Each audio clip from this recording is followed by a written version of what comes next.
God knew gods and goddesses, kings and queens. God knew was God and you, the Nazi Green family, allies and enemies was had it. Slip double, right? So look, man. Hey, look, I've been telling cats that these when it comes to the white folks, you know, living in California, used to think that all white people were just white people, but it is not like that, right?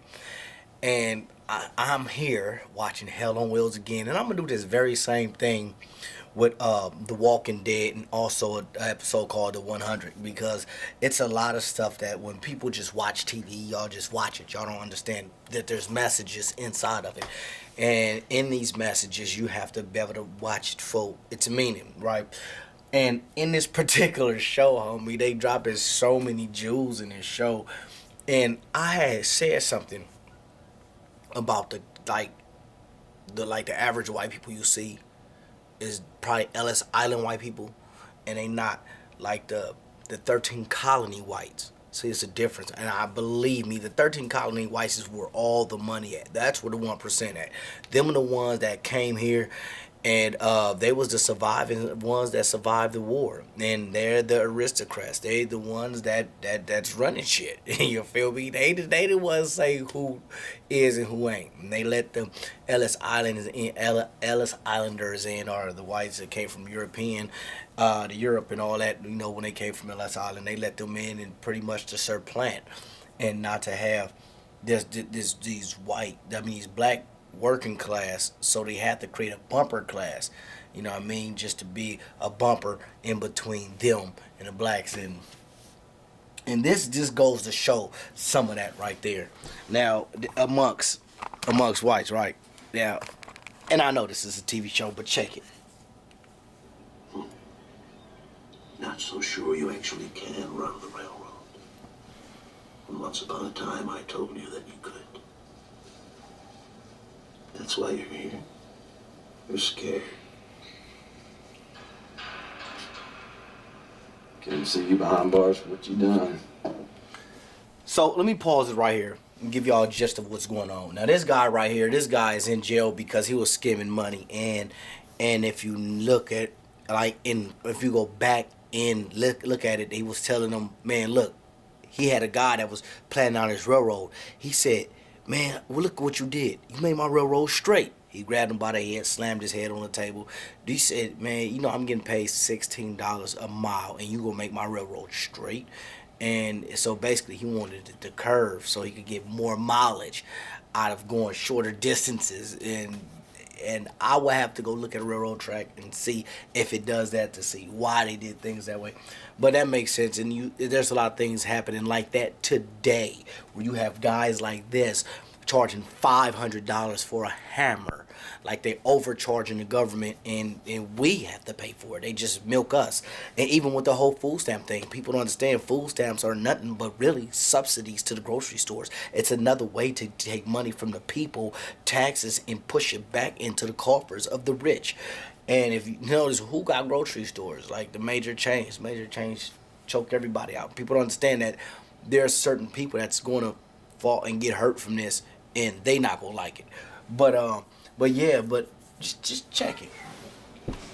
There was a time you could have done it. Here we go. I was your champion. When I was your advocate. Now look at you. You're tragic.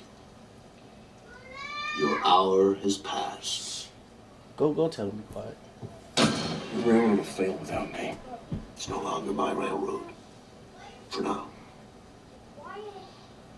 The board won't accept you. You want to know why? Because you are not one of us. You will never be from Massachusetts or New York. You will always be from Mississippi. You suffer from a preposterous miscalculation of possibilities. Like all Southerners, you're deluded.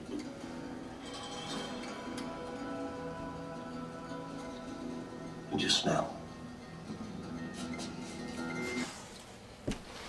So, this guy's in prison, and he talking major shit. And what comes to mind when I seen this, I was like, I looked at the queen, I gotta do a video. What come to mind when I seen this is when they had that sister, they showed a videotape of a black, I think it was a black woman, climb this pole and grab down this Confederate flag, and they showed her with the caption in the picture, and they was like, well, Mississippi, like, we're going to take down the Confederate flag. And I really do think that was a call just to see how strong the Confederacy is. I think that was a ploy. I really do. Because if you start talking to these Southerners, homie, boy, they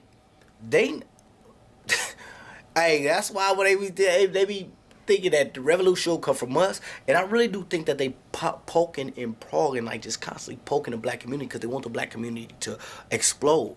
But the black community is in such a weakened state that we're not the ones that's going to explode, and they're going to have to pick another demographic of people to achieve what they want. They can't do it with whites, especially the Southern whites, because they got motherfucking mo. Now, I'm telling you, they would just shut this motherfucker down. And then to do it with Mexicans could spill over into Mexico. So that's why they still try to prod us and make us, because they know nobody else is coming for us. It's not like an African country gonna come help us. Russia, China, nobody's gonna come and help us. We are here by ourselves on this island as Africans in America. And but yeah, that's still a major divide of the Yankees. And matter of fact, the company I got fired from putting an African plate on the front of my truck, one guy was like, yeah, they really don't like me. He said, because I'm a Yankee. And I was like, whoa, like that still exists? That's crazy. It exists, homie.